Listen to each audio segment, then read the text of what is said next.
अपनी इच्छा की शक्ति से अपने आप को नया आकार दें, अपने आप को कभी भी स्वेच्छा से नीचा न होने दें। इच्छा ही आत्मा की एकमात्र मित्र है और इच्छा ही आत्मा की एकमात्र शत्रु है। जिन्होंने खुद को जीत लिया है, उनके लिए इच्छा एक मित्र है, लेकिन यह उन लोगों का दुश्मन है जिन्होंने अपने भीतर आत्मा को नहीं पाया है। सर्वोच्च वास्तविकता उन लोगों की चेतना में प्रकट होती है जिन्होंने खुद को जीत लिया है। बचपन से ही श्री कृष्ण को माखन खाने का बहुत शौक था। जैसे जैसे वह बड़े हुए, उनका माखन खाने का शौक भी बढ़ता गया। वह अपने घर में ही माखन को चोरी कर लिया करते थे। श्री कृष्ण की माँ यशोदा माखन को मिट्टी की हांडी में डालकर लटका देती थी ताकि कृष्ण का हाथ वहां तक ना पहुंचे।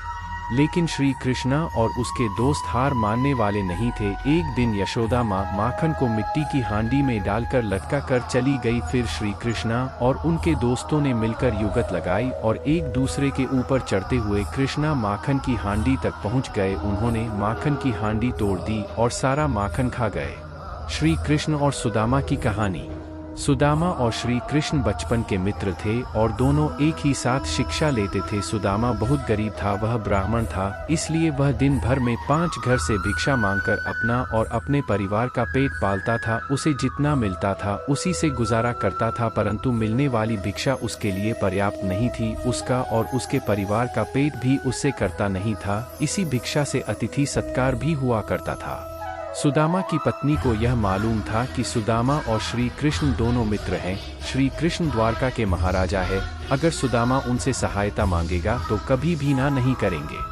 इसलिए सुदामा की पत्नी ने सुदामा को बहुत बार श्री कृष्ण के पास द्वारका जाने के लिए कहा, परंतु सुदामा हर बार मना कर देता था। परंतु बहुत ज्यादा पर्यटन करने के बाद सुदामा मान जाता है और वह द्वारका के लिए निकल जाता है। उस समय उसके पास कोई साधन नहीं था, वह अपने पैरों पर चलता हुआ द्वारका की ओर बढ़ रहा था। वह संकोच और लज्जा से भरा हुआ द्वारका की ओर निकल पड़ा। काफी दूर चलने के बाद उसे रास्ते में एक बैलगाड़ी मिलती है जिस पर व्यापार के लिए खूब सारा माल लदा हुआ था। मुरारी ने सुदामा को द्वारका चलने के लिए मना लिया। गाड़ी पर बैठकर दोनों द्वारका के पास पहुंचे। वहां पहुंचते ही बैलगाड़ी वाले ने सुदामा से कहा कि आपका रास्ता यहाँ से अलग है और मेरा अलग है। सुदामा आगे चलने के बाद वहां से वापस आ गया। उसने सोचा कि मैं उस बैलगाड़ी वाले का धन्यवाद करके आता हूँ। सुदामा मंदिर के पीछे उसका धन्यवाद करने के लिए वहां गया तो वहां पर कोई बैलगाड़ी नहीं थी और ना ही कोई मुरारी था।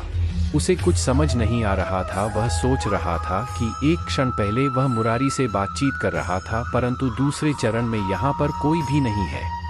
सुदामा समझ गया था कि उसके मित्र श्री कृष्ण की ही कोई लीला है। वास्तव में ऐसा ही हुआ। जब दोनों की मुलाकात हुई तो वह दोनों मुरारी की घटना पर मुस्कुरा रहे थे। श्री कृष्ण और सांप कालिया की कहानी।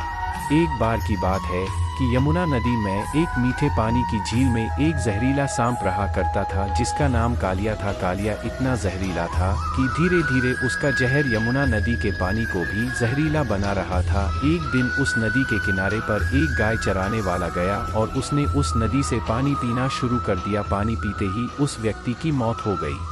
जब श्री कृष्ण को इस बात का पता चला तो कृष्ण ने अपनी शक्ति से उस मरे हुए व्यक्ति को दोबारा से जिंदा कर दिया। उसके बाद कृष्ण यमुना नदी में कूद गए और नदी की गहराई में जाने लगे। नदी की गहराई में गए तो वह जोर जोर से सांप को पुकारने लगे। उस समय कृष्ण को नदी में गए हुए काफी समय हो गया था। यह देखकर लोग चिंतित होने लगे और कुछ लोग तो वहां करने लगे थे। उसके बाद कालिया सांप नदी के अंदर से बाहर निकला और श्री कृष्ण के सामने आया। सामने आते ही श्री कृष्ण पर आक्रमण कर दिया।